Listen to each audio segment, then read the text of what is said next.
So I'm going to talk a little bit about what we do Michelin with Corvette Racing as well as Corvette Street, and I want to make this really informal.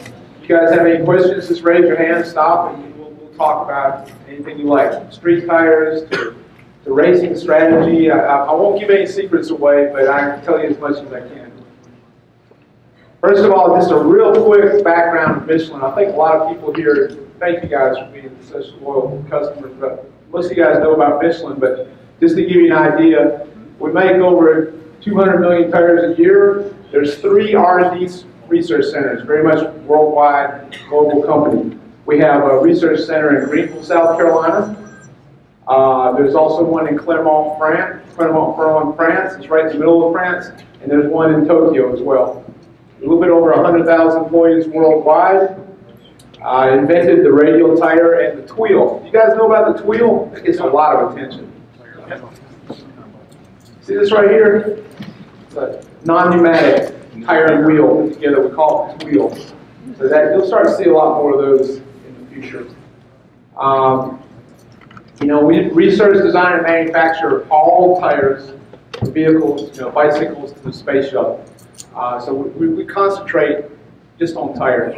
We do have a maps and guide business, and we rate restaurants also, but the main focus of the company is tires. I worked with Edouard Michelin, who passed away a while back. But Edouard and I were the same age, and we both came out of college at the same time.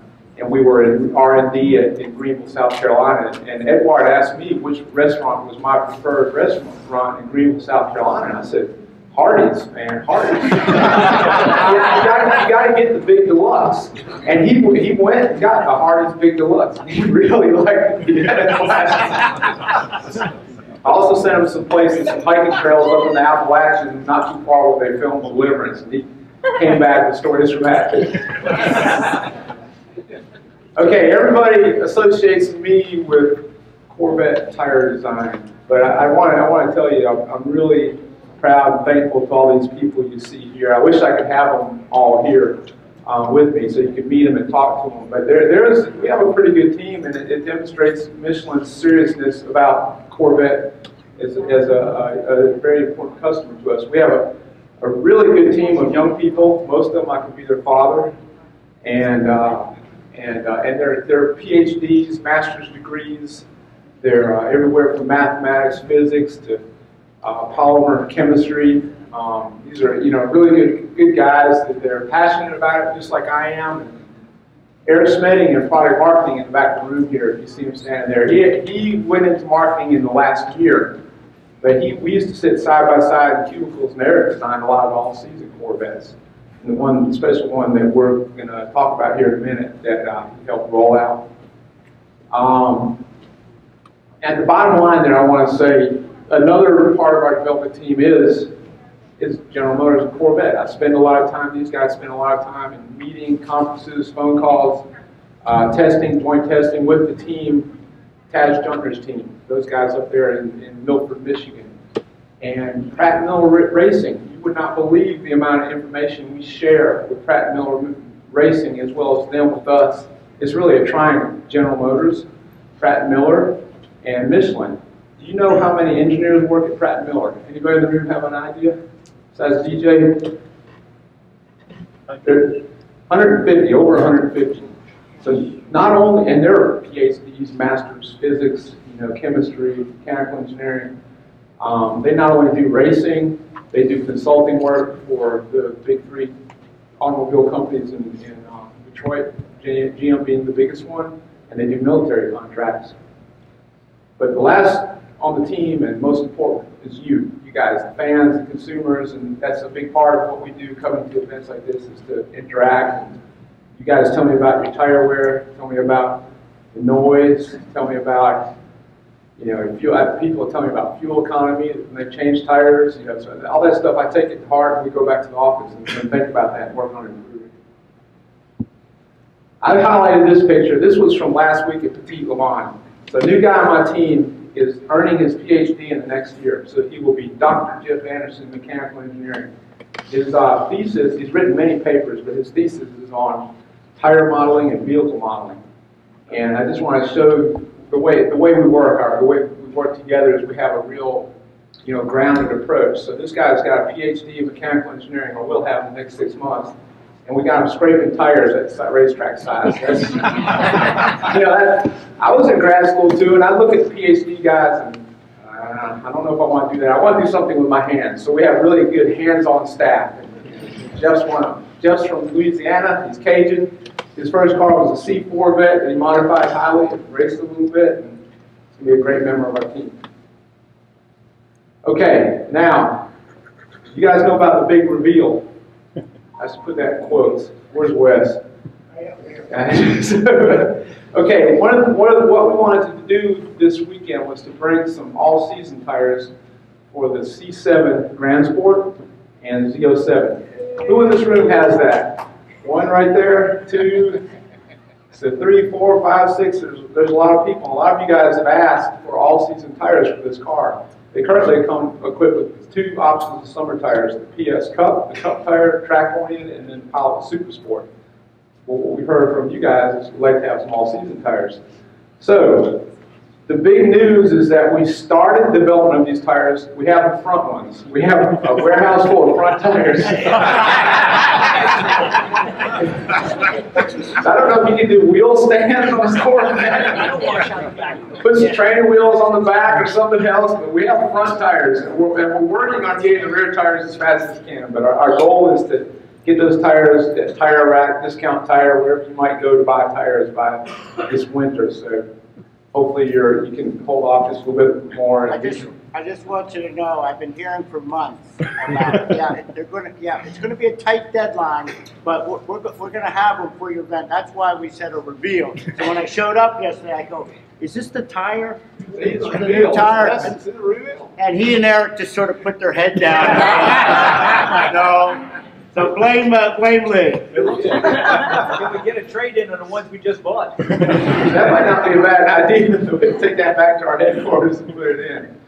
But what we've got, the goal is to have all-season tires for the whole spectrum of the C7s and C6s that we have out there. So we started development of these tires. Front tires were made last week. A mold part didn't get built right, didn't come in this week, so we're going to try to get that corrected. As soon as I get back Monday, I'll be beating on desk and running around, and we'll get the mold in and we'll build the tires. Really special about these tires, all season. Has anybody heard of a 335 all season? It's never been done before. So again, you guys are on the cutting edge, premier, to have a 335 all season. Has anybody ever heard of all-season tire on a 650 horsepower car? Again, so it's first. It's going to be first. Saying that, it's very important that we make a tire that delivers good drivability, safety, stability, and having that much power and torque on the Z06 is going to be a challenge. We did last year introduce all-season tires for the C6 Grand Sport and C6 Z06, and that car is at 505 horsepower. So we learned a lot in working on that, and we are going to put that information plus new stuff we've learned into designing the tires for the C7 Z06. And I have in my hand here, it's not a set of tires, but these are the tires that for the, I'll pass them around and you can look at the inside real close, but those are tires for the C6 Z06 that have been in the market for about a year. So what do? We have at our test track, we have a C7 Z51 Stingray, we have a C6 Z06, and we also have a ZR1. So we do a lot of work at our test track. Likewise, we work with the guys at GM. We send what we develop for the replacement market, aftermarket, to guys like Chris Barber, Kevin Wallace, these guys up there. Hey, if you get a chance, can you put these all-season tires on your car and let us know what you think? So we get a lot of feedback. The really special thing for the C7 Z06 is we'll test them on our C6 ZR1, 630 horsepower in Lawrence, probably in next month. But we're also going out to Spring Mountain, and we're working with Ron Fellows. And so you'll actually have tires that Ron Fellows had a hand in making a choice of what the design would be. So we'll go out there and run on their brand new C7 Z06s and get a really good design for you. But we work on the dry handling, wet handling, and the whole portfolio of all-season tires for C5 through C7 you can see right here. So the only one that we're missing right now is the Grand Sport Z06. That should be this winter. Next thing, any questions about all-season tires? Yes, sir. Are the new ones going to be run flats also? Yes, sir. Run flats, ZP, Pilot Sport All-Season 3+ ZP. And if you grab one of the magazines that we have here, it has all the other ones that were listed up here are in their commercial order numbers are in there, so you can order those. Did somebody else raise their hand? Yes. Any modifications to the car, particularly in the electronics? No, that's another thing. You know these cars are highly controlled by electronic systems, ABS, stability control, power management. So that's what we do also is we make sure that we're not going to trip off all kind of warning lights when you put these all-season tires on your car. So that's part of the testing. That's why we go to Spring Mountain. We'll have a brand new C7 Z06 to try. What's the price comparison? Price comparison, all-season tires are usually a little bit less than the summer tires. And I believe that in the 300 zone, Eric, you believe $300 to $400 for an all-season? They range anywhere from the smallest tires starts about 200 and tops out about 300, 3 to 5, something like that. You're talking about $1,200, $1,300, $1,400 for set all season. Yes, sir. How does that tire compare when you're on the track? You're really back and so forth. Like this. 20 minutes on the track.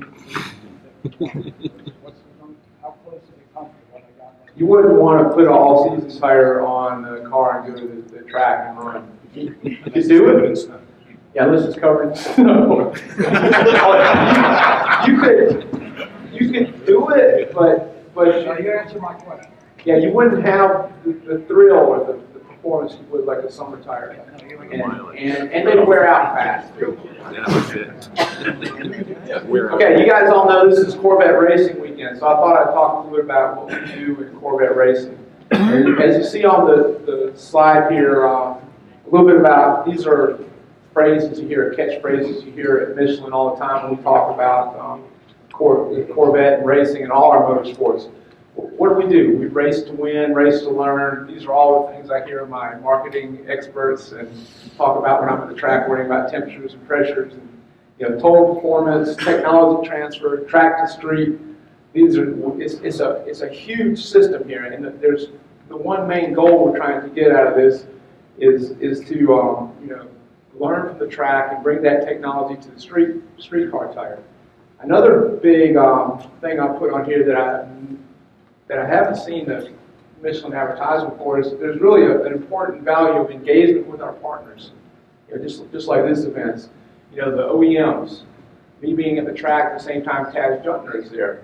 Sometimes Taj and I are sitting there behind all the engineers at Pratt & Miller, and we're talking about the street car tire as well as one eye watching the race going on. We're talking about what kind of rolling resistance level do we want, what kind of grip and traction level do we want. We're talking about timing. Are we going to make the goal to have tires in the market?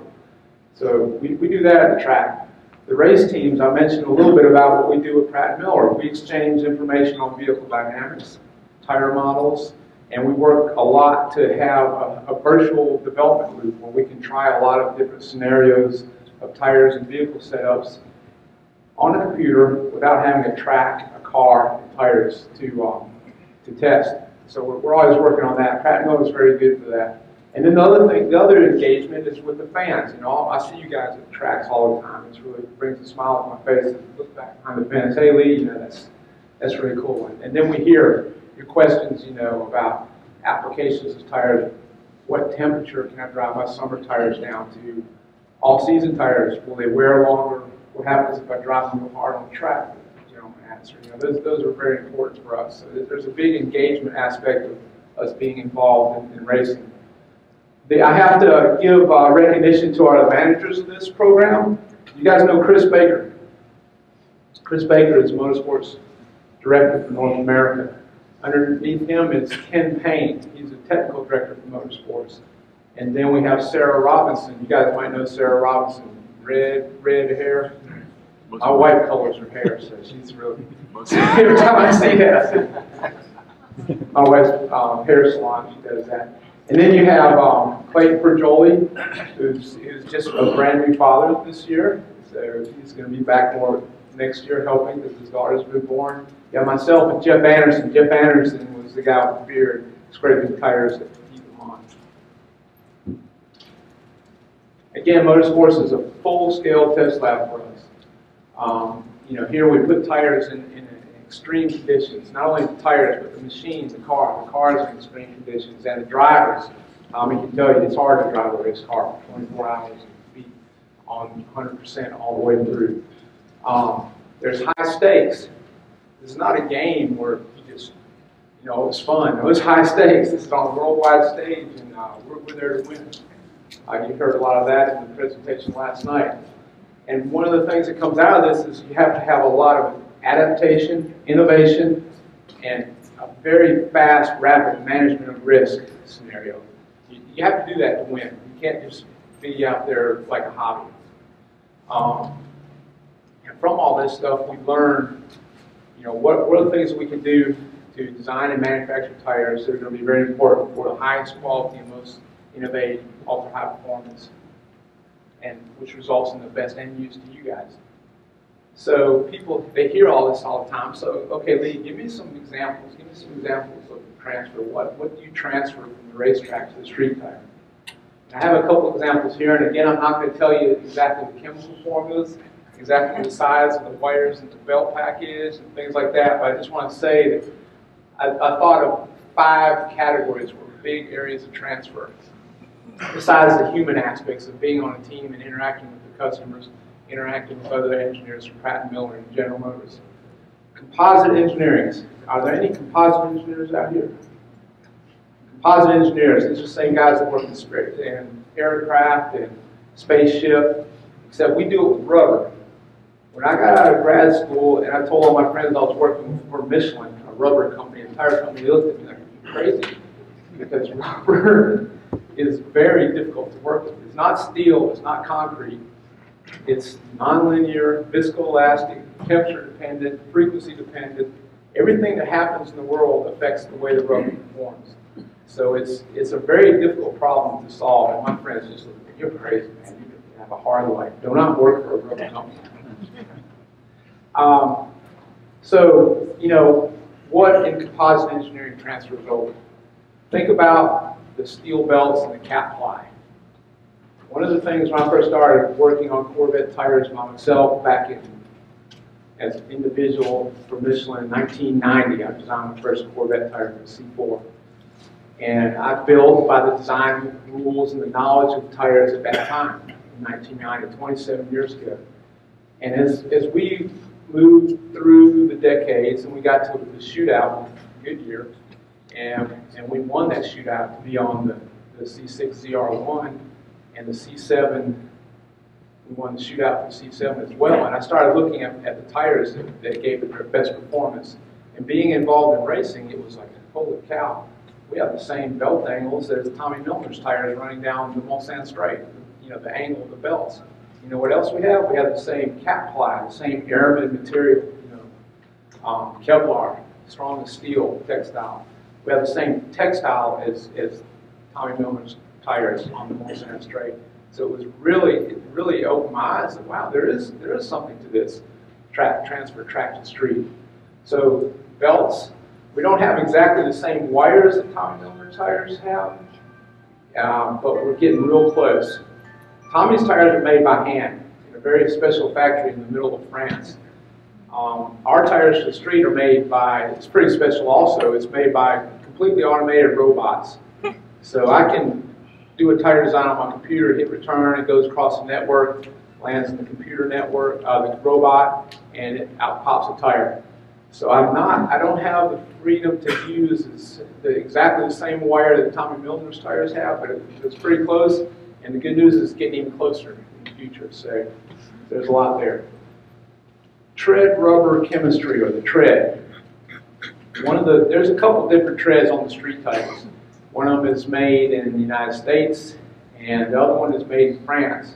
And it's mixed in the same mixing shop that we mix Le Mans rubber.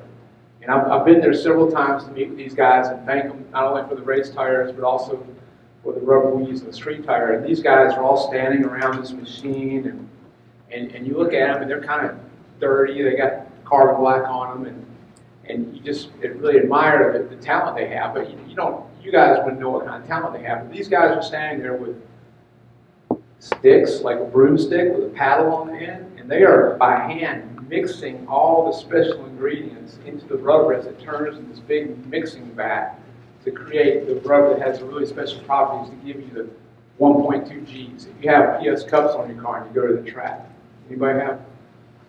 Yeah. So the 1.2 Gs you get there, it didn't happen like by snap. It has some artisanal, it's just like a chef there. These guys are mixing that stuff together. They make a small vat of it. They just make a small batch. They test it, make sure it's good. If it's not good, they have to throw it away and do it again. So it's not a real industrial process where you're just kicking out widgets like this as fast as you can. It's very hands-on and slow, and it takes time. So that's where you get a lot of the value. And it's the same method that we use for the race tires. And the next thing is reinforcements, carcass, sidewall. Who has this tire cut? So that's around. Those cuts have run flat. If you take the sidewalls and pinch them together like this, if you hold it up, and can you tell there's a difference in the sidewall stiffness? Maybe the wider one is easier to tell. Can you feel it? Yeah. Okay, the stiffness distribution in those tire sidewalls is really close to what we do in the race tires as well. So again, another transfer from track to street. And one of the biggest things is contact patch management. You hear a lot about contact patch version 2.0 and 2.2, kind of like Microsoft, every time you have operating system update. But what we're talking about there is the management of the stresses, the optimization of the stress and strain in the contact patch.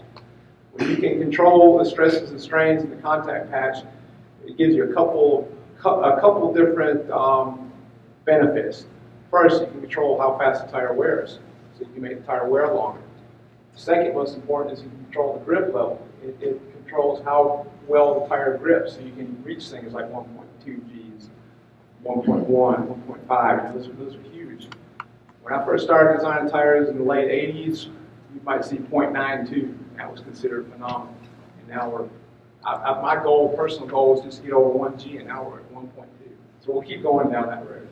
Last thing is tread patterns, the rain tires. We learn a lot at Le Mans when it rains. So we take that information, we bring it to the tread patterns that you see on the Pilot Super Sport, as well the Pilot Sport All Seasons. Here's a little bit of the work that we do every day, just some examples of computer modeling. You see we can model a whole tire. When I started doing this stuff out of college, we were just initially beginning to write the models to make predictions for tire deflection. And we would run the computers we had at that time. And we had some supercomputers. Convex was the name we used. We had a Cray in Europe, we had a Convex in the US. It would take a week to figure out how much a tire would deflect when it was loaded. Now you do it in 15 minutes, 10 minutes, faster. Predictions of contact patch, predictions of deflections, these are the kind of things we're running in the computer simulations all the time. Extreme environments of racing. This is a good picture of the C7R. It's a thermal image. The thing that really strikes me about this is where the heat is. You see the glowing wheels? That's the brake temperature. That's huge. You have, that's like a Saturn V rocket exhaust. It's on the brakes. And you know what? You have rubber not 6 inches away from those brakes, 3 inches away. And what does rubber do? Rubber melts, it gets soft, it catches on fire. So that's an extreme environment we have to worry about. Not only the heat of the vehicle, but also the heat that's generated in cornering when we're on the track and driving, braking, cornering. And on the bottom, I have a thermal image of a Pilot Super Sport running on a flat track, and I just took a picture of the tread. You guys know about what temperatures we're working with race car tires at Le Mans. Anybody got an idea? Fahrenheit? 220 or Celsius? How about boiling temperature of water? 200, over 200 degrees, 212 degrees Fahrenheit. So when we're at the racetrack, you'll see we'll have gloves. There's a reason. Not only are the rims even hotter, but the tires are hot enough to cook. You could cook on the tires. So this is a tread pattern, a picture where we're just running a simulation on a track, and you see here 198 degrees Fahrenheit. So that's your street tire. So it can see the same kind of temperatures. You have some really special rubber compounding technology to be able to withstand those temperatures. Okay, other extremes. Someone was asking me about pressure and vehicle pressure. Well, I get a lot of questions about that all the time. If you look right up here, you see pressure traces from going around a lap of Le Mans. This is all four. Each of these curves represents one tire. You see here probably Arnage, Mulsanne, chicane 1, Mulsanne, chicane 2, Mulsanne corner, Porsche, Ford chicane, and then you see the pressures all come back together right here. That's when they come in for a pit stop. But look, you know, each tire has its own very characteristic pressure, and it's seeing a different load depending on what corner and what section of the track is. So we have to work, again, with engineers, Pratt Miller and the drivers, Tommy and his teammates, to figure out how to get the best grip with all these different changing conditions. Okay, so that was the technical stuff. How about, anybody have any questions? Tire technology stuff, race tires, or street? Yes, sir. Do the tires you supply to Pratt & Miller differ from tires you supply to other race teams in say, GTLM? Yes, we have tires for each team, and it usually depends mostly on the vehicle configuration, mid-engine, rear engine, and we change the tires based on that. We also have a chance for all the teams to come together and try the other team's tires. That's something we started doing a couple of years ago. So if you can imagine the discussion about Ford yeah, and the Red 12. So after Petit Le Mans last year, we all came to, Monday after, we all went down to Road Atlanta, and we had, okay, Ford, if you want to try Corvette tires, go for it and try it. And so a lot of people were trying our tires. But we also, at Corvette Racing, we had a chance to try other tires. And after that test, if you wanted to change tires for the next year, you could do that. Yes, sir. Go ahead. No, go ahead. So if the temperature at Le Mans is 212 degrees plus or minus, what is your initial temperature for new tire vulcanization? Because it seems to me at 212 you're getting very, very close to rubber reversion. Yes. So what are the new tire purity temperatures, and why are we so close to original vulcanization? Okay, so the higher the temperature, the more grip you can have, to a point where you start to lose modulus, or the stiffness of the rubber. The rubber becomes softer when it gets hotter as well. Vulcanization of rubber in general starts around 260 degrees, and it goes faster when you go above that. So you're not far. You're not far at all. One of the big roles that I play is to make sure we don't get into reversion. That's why you see me every time the car comes in. You see me with my pyrometer. It's a temperature gauge. I'm measuring the temperature across the surface of the tire. It not only tells us which part of the tire is working more, is the inside working more, it might be too much negative camber. Is the outside working more? Is it hotter? It might be too much positive camber in the corner. But I'm looking for hot spots, and I know exactly where the belt package edge is and in different areas of the tire where I'm trying to make sure that we do not get too close to the reversion point or vulcanization point. A follow-up statement. There seems to be a misnomer on guys that track their cars, that they and it came to me from my friend here, Gordon, to lower the air pressures so my tire temperatures will increase and I'll get more traction. And we're talking now not of race tires, but of street tires. And that's a misnomer. Lowering your temperature on your street, well, I'll let you do the technical talk, but lowering the temperature on your street tires to gain additional traction is not a good idea. And I'll let you follow. Lowering pressure on the street tires to gain additional traction. It depends now. It depends on, you can lower the pressure on your street car. What you can end up doing is getting hotter and warmer temperatures, or actually hotter temperatures in the shoulders, where actually the majority of the traction might be coming in the center of the tread pattern. So if you have a really hot shoulder and the shoulder is not but 10% of your contact patch, you're not doing yourself a favor. So you're always playing with pressure to try to find that optimum spot where you have really good response. It is when you put steering wheel angle in, you turn the car, turn the steering wheel angle, it reacts very fast, there's no delay, as well as having a good temperature distribution, nice and even across the tires, so you have a good grip level. What we find with the run flat tires, I'll make another general statement, is you can run lower pressures than you can non-run flat tires. You can run lower pressures, and if you have a Grand Sport or Z06 or Z51, we recommend in the owner's manual to, if you're at the track and you're doing road race type stuff, circuit type work, like driver's training, you might want to go down to 26 psi instead of the recommended pressure of 30 psi like on the street. And that gives you a bigger contact patch. It's more of the contact patch work and gives you higher level of grip. And when you get really fine-tune that, you might find somewhere where some people have like 28 in the front and 26 in the back. You know, those are all things that you need to work on and set up with your car. Depends on your driving style, how your car is set up, and the ambient temperature conditions. Is it a sunny day? Is it cloudy? All those things come into play. But one thing you will find on run flat tires in Corvette versus maybe non-run flat tires on other sports cars, you can go with lower pressure, and it gives us an advantage just because the contact patch gets bigger. And it's designed to work bigger and have an even temperature distribution. But your point of thermal equilibrium now is increasing at that point. Isn't there a possibility of getting to that point of rubber reversion?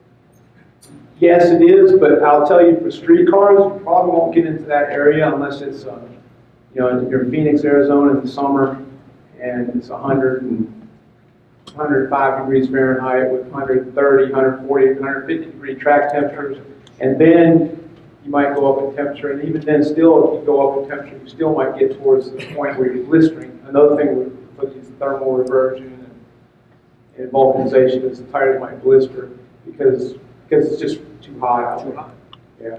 And in that case, you go to PS cups, you have lower tread depth, you have less rubber working, generating heat, and you'll go even faster. Yes, sir. Where do you get your rubber?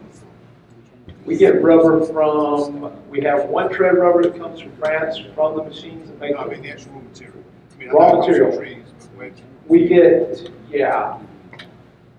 We buy from petroleum companies. When you talk about the raw materials in rubber, I'll just throw some things out there. You know there's metal in rubber.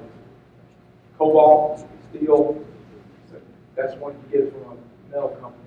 Other things in rubber, carbon black. Carbon black usually get from petroleum companies. Different elastomers. Some of it's natural elastomers, some of them are synthetic elastomers. You buy them from a synthetic rubber company or a natural farm.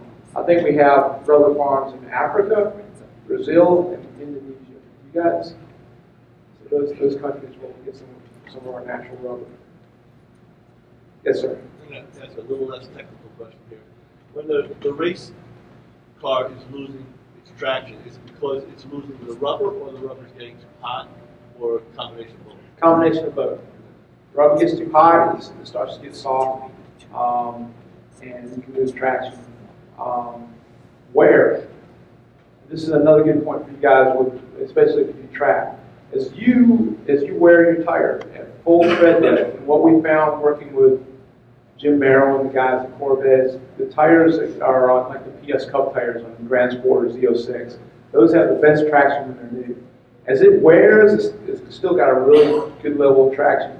But as you get lower and lower in tread depth, what happens is you have less of that rubber left there to work as you corner and brake. You know, it's that working that heats the rubber up.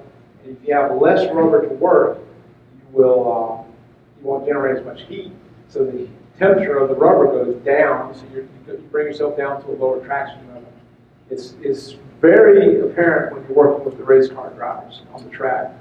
When I first started working with Corvette Racing, Olivia Beretta at Long Beach. He was wearing his tires out, and you can hear some things on the radio. I don't know if Ford hears that too, but there's some words that my mother wouldn't like me to listen to. And he comes into the pit, and I do my normal thing. I go out and check the tire temperatures, and I go and I stick my needle into the tire. You know what it feels like? Like this concrete floor right here. So the sub-tread in a race tire is very hard. You can't penetrate it. And it's there for a reason, because it helps generate braking forces and forming forces. And so when I hit that concrete, I said, yeah, his tread rubber is gone. No wonder he's mad. So that's, as you get to low tread depth, you can you'll lose grip because you just don't generate the heat. Kelly, from Yes. street wide, the tires that comes on the 06 now versus all weather. Traffic light to traffic light, cause that's what good stuff happens. It's drag racing. Traffic light. From traffic light to traffic light. Like the meal gets the portion, but I'm not gonna lose some time with it all weather.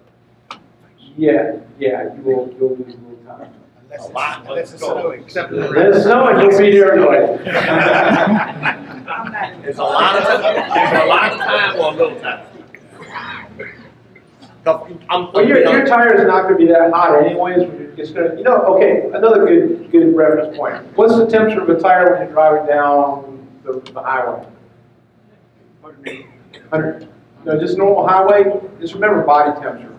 Your tires, when they're working properly, are about 98.6 degrees, 98, 99 degrees. When you're driving down the highway back to Philadelphia, and a day like today, your tires are probably right around 99 degrees Fahrenheit.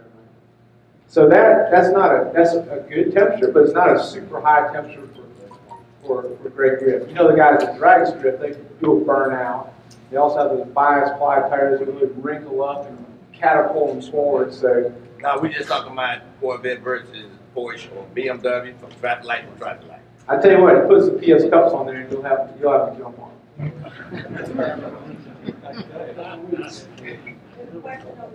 Yes. I recently purchased a new set of Michelin tires for my Z06. Within 500 miles, I managed to punch a hole in one of them. Took it to a Chevy dealer. It took him 3 hours to get it aired up. Is there a procedure for airing up these tires? And if so, maybe we could get GM to put it in the manual. Yes, there is a procedure, and it's on the internet, and General Motors has it in their GM dealer distribution network. 2 different GM dealers had problems with air. Yeah, when you make a tire that's a 25 aspect ratio, 30 aspect ratio, they're very difficult to do. It's always good if you need to change your tires. I'll show you some stuff at the end of the presentation, a little clue. And actually, if you have a laptop with you, in my backpack, I have a stick that I can transfer a video that shows you how to do it. If you want to take it back, or anybody around here, you come and see me afterwards, and I'll give you a download. If you have a computer, I don't know if you guys are nerdy as I am, go around with computers all the time. Yes, sir. So the international racing, who is your primary Continental or Pirelli? Right now is Dunlop, and that's in the World Endurance Challenge. So that's at Le Mans. So we're up against Dunlop. It used to be a lot more. It used to be Goodyear, Pirelli, Yokohama, Falcon. Yeah, it used to be a whole lot more. Now it's just Michelin and Dunlop. Most of the cars run Michelin.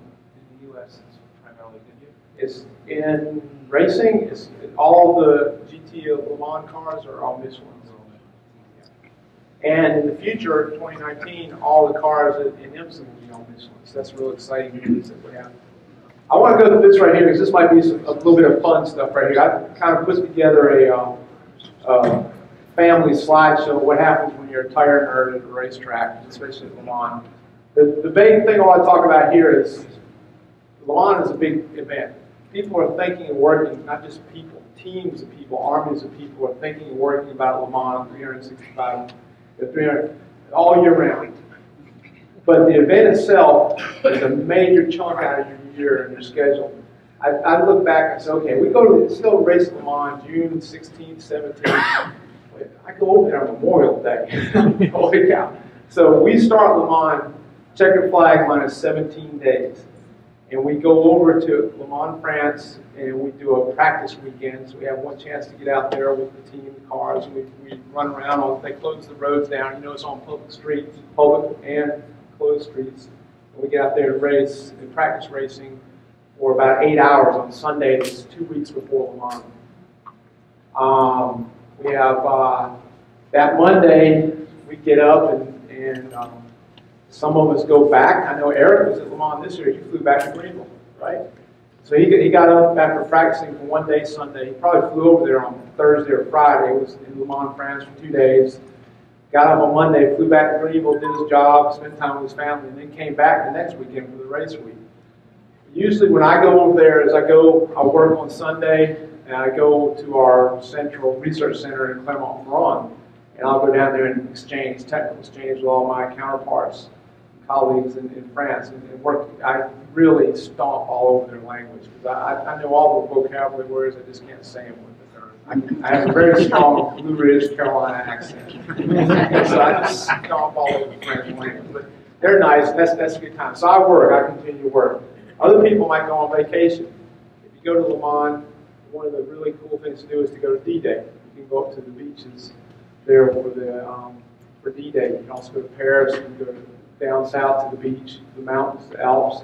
So some people, I think the Corvette Racing Team, a lot of people went to Spain this year. Is that right, Doug? I don't know if Tommy, is Tommy in the room? He might have went home. But yes, a lot of guys went to Spain. You need a really nice week of relaxation and rest before the race week. Then the week before the race, we come back on Sunday, and Sunday and Monday are usually they're scrutineering days. So that's when the team has to bring the car to downtown to the Central Plaza in Le Mans, and they'll all the inspectors. That's the Jacobi. Is Jacobi or Republic? Yes. Yeah, well, they start there's a parade down there also, but you bring the car in there and it goes to technical inspection. So the first couple of days back, we're just mainly doing technical inspection. First packing. This is what happens to me when I pull my suitcase out and throw it on the couch. So the kids jump in there like, "Where's Dad going?" So our dog and a cat. Now, my wife is pretty good. She gets a dog and a cat, and they like each other, and they play together. So you pack, and you fly to Le Mans, France. So that weekend is practice. Doug talked a little bit about the practice that the team does. It's so important, the pit stop. I want you to look at some of these pictures here. And these guys are athletes. This is Olympic athleticism here. Look, that's the same stuff you see when we have the Olympics and the sprinters are going. So these guys are carrying a 40-pound tire and throwing it on and having to get the screws that bolt on and not have it come off. So we do a lot of this practice, and as Doug mentioned, they're doing that every day back in the shop. So we do that the first weekend. Then we get the cars out. We're practicing out there. Jeff Anderson, the new guy that was scraping the tires, he got to do Le Mans with me this year. He was my partner for that. So that was really cool. He'd never been to Le Mans. He'd probably never been out of the country before. So that was cool to have him there. Scrutineering. So here's a picture of the plaza in the center of Le Mans. It's open, it's set up with stages, so it's just the whole plaza is full of people, and they're all down there to cheer on their teams, their favorite teams, and see what's going on. You can see up here in the upper left-hand corner, that's the tent where the technical inspection is. We pull the cars through, we have a photograph made, team photographs. That's a nice, easy way to get back into the week. You have a lot of people cheering and yelling for autographs and this kind of stuff. Really, really fun part. Doug and the drivers that get interviewed. There's a stand right here. And, all 6 of our drivers, 3 cars, they get on the stand. They have an interview. There's a French guy and an English translator, and they ask a lot of very interesting questions. They have a great time with Jordan Taylor because his social media presence is all over the world. But they do an interview. How is Corvette doing? Are they ready for this year? What kind of competition challenges do they see? And that's really interesting during the scrutineering. I usually find myself, because I have a special pass, is I go around back and I talk to Miss Le Mans. So while Doug and the drivers are doing their interviews and the car is being technically inspected, I have a couple minutes. I like to go meet and see who Miss Lamont is this year. And actually, she just got a business degree from Boston University, so I told her to put in for Bob's job. She was very interested, so I tell Bob. He's a lot better looking than I am. Okay, so then the second part of the race week is, this is race week. So, you know, checkered flag minus 5 days. Checkered flag minus 5 days is Tuesday, and that's not an on-track day, but it's a preparation day. We spend time talking with Chuck and Kyle, the drivers. What are we going to do? What are we going to test? What kind of setups do we want? What kind of tire choices do we want? We also, there's a lot of tire sets to go through, so we're mounting tires. And we're not the only team out there. There's another, you know, there's 60-some cars in the field, so all those guys are getting tires mounted. We're in there fighting to get our tires mounted up to the front of the queue. That's what I should put a picture of, is the tire factory. The thing is amazing. It's like an Amazon warehouse right next to the track. We also do we get a chance to, we go out and inspect the track. I always bring all the new young engineers. We'll go run, bike, or walk around the track. It's 8.3 miles, so that's a good part. But to be on the Mulsanne straight and thinking, what's going through Tommy Milner's mind, you know, when he's going down the straight at 180 miles an hour, preparing for the next chicane. You know, that's real important for us as engineers to listen to feedback during the race and try to give the best advice. On Wednesday, we go to the track. Every day here it says, you don't have to read this, but every day we go to the track early. Now remember, some people just flew over, so they lost 6 hours of sleep flying over, and you go to the track early. On Wednesday, we go to the track, and we have about 8 hours of testing practice that begins at about 5 o'clock, 5 to 9, and then 10 till midnight. I know, that's 2 to 8, and 10 till midnight. So that's a long day. You get back to the hotel at about 2 o'clock in the morning after all those testing. So that's what we're running through the scenarios of tire choice, vehicle setup. So you have 2 days of practice, Wednesday and Thursday. You do the same thing again Thursday. It's also qualifying, especially on Thursday. So we'll try to set our times to find out where the starting place is on the grid. Checkered flag minus 2 days is Friday. Again, this is like a last chance day here. Again, discussing race strategy, what we're going to do, tire uses. And then things start to get a little bit more recreational, just for a little bit. You know, everything else is pretty serious sport. But there's a big parade in Le Mans, downtown Le Mans on Friday night. The drivers, they put the drivers in the cars, they go around the city, all 60-some cars. They also have marching bands, dancing people. There's all kinds of stuff going on. And there's about 200 or 250,000 people down there watching this thing in downtown Le Mans. So that's on Friday. I got some really interesting pictures here just that I took on my cell phone walking through the crowds, going back to our hotel, which by the way is right in the middle of this whole place. Our hotel is called Hotel Premier Class, so it's the first class hotel. Normally it's about $25 a night, but they jacked the price up to $50 a night for Le Mans. But that's where we stay, is Michelin. And there's no air conditioning. Bathrooms are really small, smaller than your typical broom closet. So it's quite an experience. Okay, so that's Friday the parade, and then Saturday. Saturday we go in, this is race day. You know what time the race starts for Le Mans? You guys know, you've seen me at the Corvette. 3 p.m. 3 p.m. So, you know, we go to the track at 6. The race doesn't start until 3 p.m. And then you go to 3 p.m. on Sunday. And then, after the race on Sunday, you might have a chance to get back to the hotel 7, 8, 9 p.m. because you have cleanup. You have to collect all the tires. We have to make sure all the tires get back into the trailers because they're confidential. We can't run or lose. And then so your 24 hours of Le Mans can easily turn into 40 hours. And then here I got some good pictures. There's the track. There's the bumps coming in, the curving coming into the finish line straight. We had a small team this year of Americans. We had the 4 guys had to wear bicycles. We had to drive bicycles around the track, but the Corvette, Michelin Corvette, and Ferrari guys, we ran. 4 guys had to ride on bikes. They couldn't take the 8 miles. So we're practicing again during the week. We're practicing pit stops changes. More practice and qualifying. Here's Jeff. Look at the smile on his face. This guy was so happy. 27 years old, PhD, never been to Le Mans. He's at Le Mans. Working with Corvette, which has been his dream his whole life. This is me, and you know what? My normal job didn't stop because I left the company for 17 hours. I'm sitting here, I'm writing emails, answering things, scheduling, planning, doing design work. I'm doing that all thanks to Corvette Racing and their very nice internet connection down at the Corvette pit. So I'm still doing my normal job when we're not out on track. Because remember, during the practice days, we go to the track at 6 a.m., we go out and start practicing at 4 p.m. So plenty of time there to do your regular job. The parade here, you can see the people, it's huge.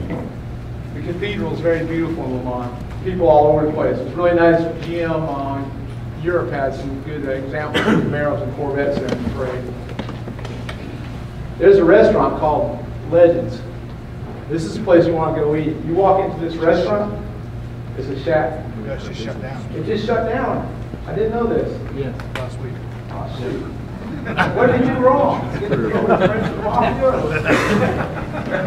This was a Corvette. This restaurant's a Corvette museum almost. He's got Corvette stuff all over the place. The Corvette team, we go there to eat a lot.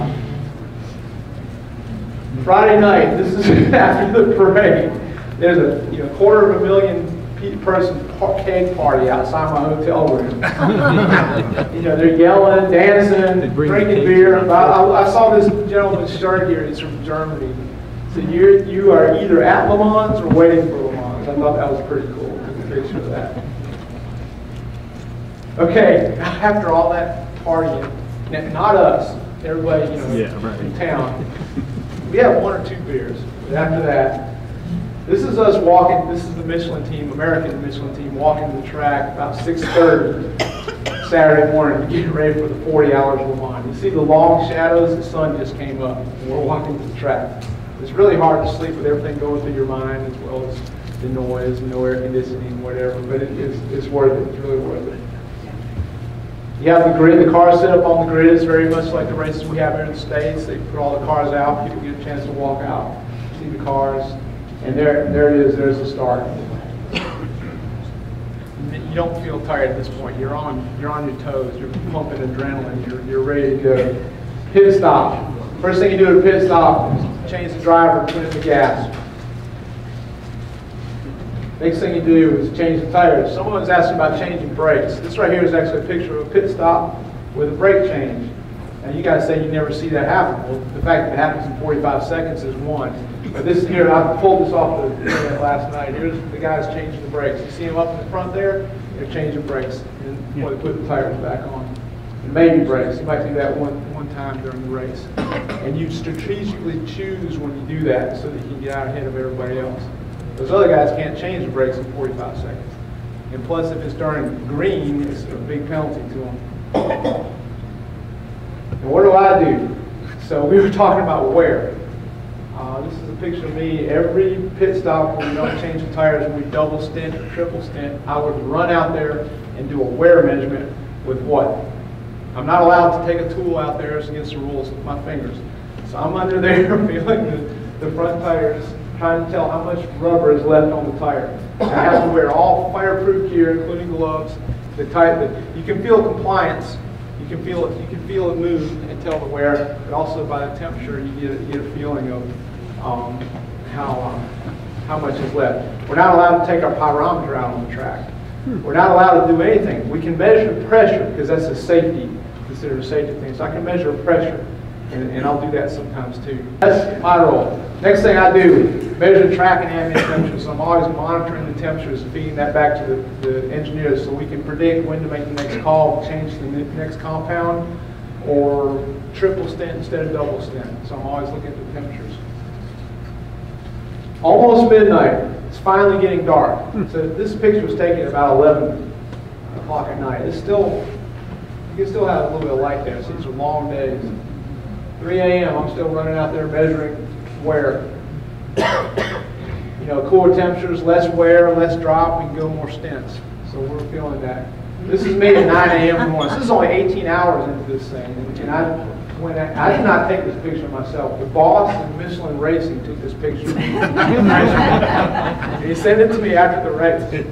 I've been bent over all day with a computer, and so I went over there and just did that for a while. Our view, this is the way we see the race. We're in a garage. The Englishman called it the box, in the box. We're in the box looking out. That's all we see. Besides all our computers monitoring. Almost done, West. Here's young Dr. Jeff Anderson. At about noon, he says, Lee, I need 10 minutes. I said, go for it. I said, if you want to take 30 minutes before the car comes back in, go back to the Michelin compound and lay down on the floor. You know, I'll come get you. And he said, I'll do it right here. So he took his 10 minutes right there. And now it's getting warmer again, so you know what? I'm feeling the wear, singing for the double stint, triple stint, so I'm still out there doing this. And from the discussion last night, I agree with Doug. Yeah, it was a heroic finish of what Jordan Taylor did. Right here, I just pulled some pictures off the internet of what this looked like. You guys see this stuff? See it live? It was impressive. When Jordan came down the main straight, the finish line straight, the whole crowd across from us, behind us, was standing, clapping, and yelling for it. It was a heroic finish there. Okay, we just finished 24 hours, I can't believe it. But look, these guys are all smiling. These guys are all tire nerds like myself. These are the tire engineers for the 3 podium cars. So there's the Aston guys are in there. Myself and Jeff, as well as the Ford guy, was in there too. So we had we were fighting each other the whole way, but we all know each other, and we congratulate everybody on a job well done at the end of the race. And again, as Doug and Tommy mentioned, 24 hours, 340 laps. Probably average lap time is 3 minutes, 52-3 seconds. And all 3 cars finished on the same lap within 3 minutes after 24 hours. That was unprecedented. I've never heard of a GT race being that close before. And there's the crowd. I was trying to get Jordan Taylor and the guys from the 3 car there, not Jordan. Yeah, Jordan and Antonia and Deanne Magnuson, the podium hats. And I said, oops, we got to get across this crowd to the results area to get the podium hats. This is a personal picture I took right at the end because this woman here, Doug might know her name. The one with the orange hair. So I didn't mean to sound like that. This lady is infatuated by Jordan Taylor. And this was after the race. I went back, took off my fire suit, and actually splashed some water on my face, and I'm walking back and forth to the pit lane and back out, and she was out there waiting for Jordan, after 24 hours. And she is really well known. She's at scrutineering. She's always cheering for Corvette. And she wears that might be her color. I don't know. Lots of people in France have hair almost that color. But it was funny, this year at scrutineering, Jordan put on an orange wig just to kind of give her recognition that, yeah, we see you, we like you. She is really special. She's been coming to Le Mans since she was born, and she's a big Corvette fan. And doesn't speak hardly any English, but she can understand my southern redneck French a little bit. So I think that's it. Yeah. Any other questions here? I think we're running just about out of time.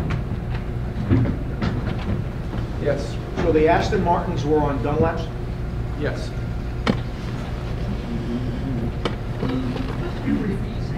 All the teams line up to mount the tires.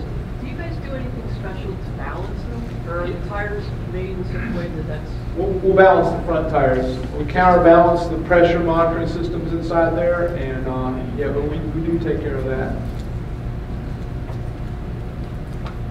Does Michelin sell its tires to the racing team, or do you provide them in exchange for the... Doug, I think you're up next, aren't you?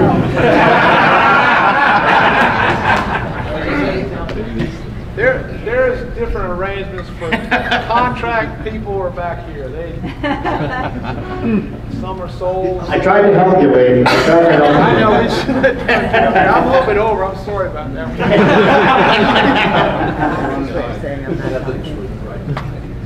Let's give Leah a